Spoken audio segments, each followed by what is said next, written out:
Hello everyone, welcome to Dream Saver. कैसे हो आप सब? उम्मीद करता हूं कि आपकी तैयारी बहुत अच्छी चल रही होगी, है ना।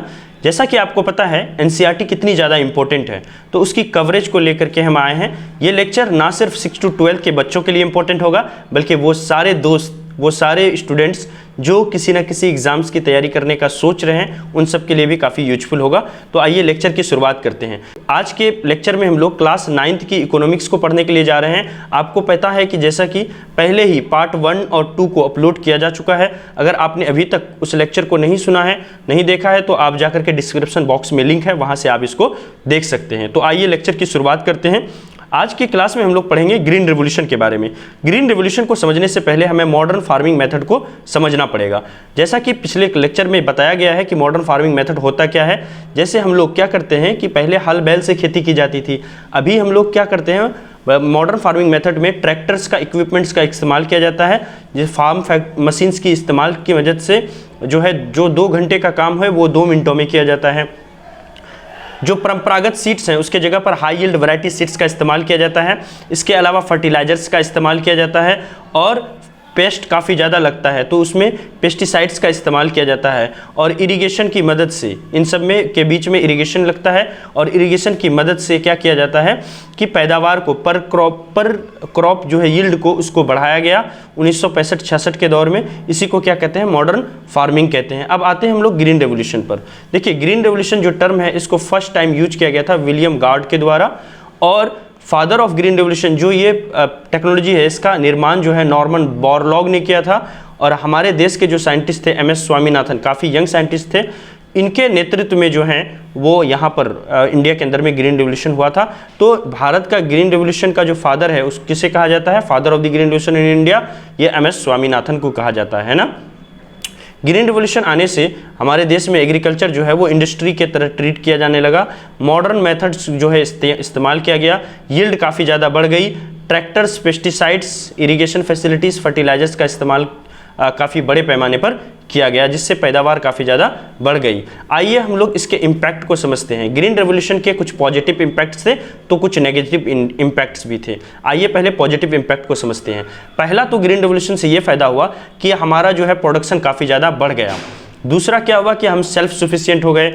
तीसरा जो हमारा पॉजिटिव इम्पैक्ट हुआ कि गांव के अंदर में एम्प्लॉयमेंट काफ़ी जनरेट हुई। जब बड़े लेवल पर खेती किए जाने लगी, पैदावार काफ़ी ज़्यादा हुआ, इन्वेस्टमेंट काफ़ी ज़्यादा होने लगी, तो लेबर की काफ़ी ज़्यादा ज़रूरत होने लगी। तो इस वजह से रूरल एम्प्लॉयमेंट जो है काफ़ी ज़्यादा बढ़ गया। दूसरे सेक्टर्स में जो नॉन फार्म एक्टिविटीज़ हैं, जैसे ट्रांसपोर्ट हो गया, इरिगेशन हो गई, फूड प्रोसेसिंग इंडस्ट्री हो गई, यहाँ पर काफ़ी ज़्यादा जो है स्कोप जनरेट हुआ, काफ़ी ज़्यादा एम्प्लॉयमेंट जनरेट हुआ यहाँ पर, है ना। मार्केटिंग में काफ़ी ज़्यादा फ़ायदा हुआ, समझ रहे हैं ना। इनकम जो है फार्मर्स के काफ़ी ज़्यादा बढ़ गए, जिससे फार्मिंग जहाँ पर पहले खाने पीने के लिए खेती करते थे, अब वो क्या कर रहे थे, कमर्शियल फार्मिंग कर रहे थे। उसको बेच करके वो पैसे हासिल कर रहे थे और उससे वो अपनी जीवन यापन को और भी ज़्यादा अच्छा कर रहे थे लाइफ में और आगे बढ़ रहे थे। ये सारे पॉजिटिव इम्पैक्ट्स थे। अगर आपको एग्जाम्स में आए तो आप इन सारे पॉजिटिव इम्पैक्ट्स को नोट डाउन करके लिख दोगे। देखिए, पॉजिटिव इम्पैक्ट्स में यहाँ पर चार्ट में देखते हैं, जहाँ पर देखिए कितनी ज़्यादा पैदावार बढ़ी थी। 1966 में पल्स की जो पैदावार है वो 10 मिलियन टन हो रही थी, वहीं पर वीट का जो है वो 10 मिलियन टन हो रही थी। ग्रीन रेवोल्यूशन इस्तेमाल करने से जस्ट अगले ही साल क्या हुआ, ये 10 मिलियन से 24 मिलियन हो गए। फिर उसके नेक्स्ट ईयर में क्या होता है हमारा कि 1980 में, है ना, 10 साल के पीरियड पे है, 36 ईयर हो जाता है। फिर 10 साल बाद जो डेटा हमारे पास आया उसमें कितना होता है, 55 होता है। तो इस तरह से काफ़ी ज़्यादा ड्रामेटिक जो है इंक्रीज देखा गया, है ना। अब इसके नेगेटिव इम्पैक्ट को समझते हैं, है ना। ग्रीन रिवोल्यूशन के क्या सारे नेगेटिव इम्पैक्ट थे। पहला तो ये हुआ कि ग्रीन रिवोल्यूशन में फर्टिलाइजर का काफ़ी ज़्यादा इस्तेमाल किया गया।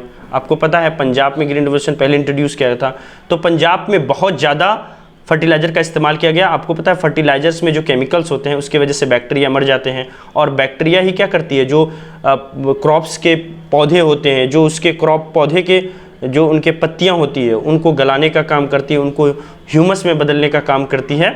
डिकम्पोजर बैक्टीरिया, और बैक्टीरिया के मर जाने की वजह से उर्वरता जो है वो ख़त्म हो गई, फर्टिलिटी ख़त्म हो गई, जिससे अगले साल जितना इस साल हमको फर्टिलाइज़र लगा था उससे कहीं ज़्यादा इन्वेस्ट अब हमको करना पड़ेगा, 10 kg और बढ़ा करके फर्टिलाइज़र लगाना पड़ेगा।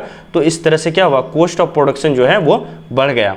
दूसरा क्या हुआ कि पानी की कमी जो हो रही थी हमें, उसको हमने क्या किया, जो ज़मीन के अंदर पानी है, वाटर टेबल है, आपको पता है ज़मीन के अंदर कोई समुद्र नहीं है। जैसा बचपन में ऐसा लगता था कि ज़मीन के नीचे कोई समुद्र है, कोई सी है, ऐसा कुछ नहीं है, वहाँ पर वाटर टेबल है।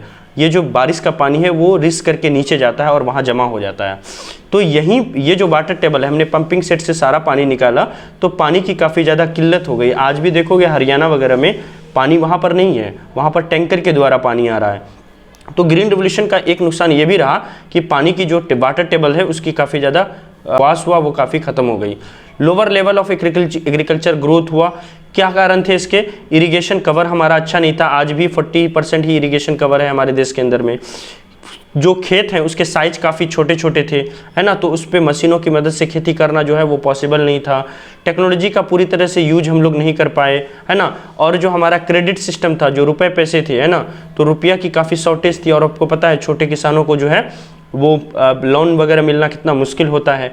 तो इन सब कारणों की वजह से जो है ग्रीन रेवोल्यूशन का इम्पैक्ट जो है वो लोकलाइज्ड होकर के रह गया। जहाँ पर ये सारी फैसिलिटी अवेलेबल थी, वहीं पर पंजाब, हरियाणा, वेस्टर्न उत्तर प्रदेश, यहाँ पर जो है ग्रीन रेवोल्यूशन का जो है असर देखा गया, है ना। तो ये सारे जो है नेगेटिव इम्पैक्ट थे, है ना। एग्जाम्स में अगर आते हैं मेंस में तो आप वहाँ पर इसको लिख सकते हो, है ना। तो देखिए, अगर आपने अभी तक चैनल को शेयर और सब्सक्राइब नहीं किया तो इस फ्री चैनल को सपोर्ट करके, अपना प्यार दे करके, अपना मोहब्बत दे करके इसको राष्ट्र निर्माण में आप योगदान दे सकते हैं। आप हमारा भी हौसला बढ़ा सकते हैं। Thank you so much. Have a nice day.